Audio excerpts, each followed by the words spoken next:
Banjir melanda sejumlah wilayah di Kota Pagar Alam, Provinsi Sumatera Selatan, Jumat 14 Januari 2022 petang. Banjir terjadi akibat hujan deras yang mengguyur Pagar Alam dan sekitarnya. Selain rumah warga, menurut Manggupi, banjir yang menyebabkan area persawahan terendam dan longsor setinggi 3 meter. Kedati demikian, ketinggian banjir perlahan mulai surut. Sebelumnya, jalan dan lalu lintas terganggu akibat debit air tinggi dan sempat mengakibatkan longsor. Gupi mengatakan, saat ini warga tengah bergotong royong untuk pembersihan usai diterjang banjir. Ya, pacak dia masuk ke itu. Makanya ya, masukan.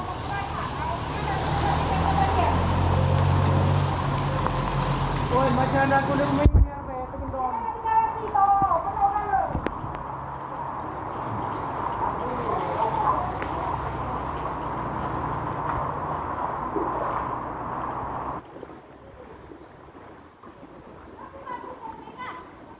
Maka masuk TV.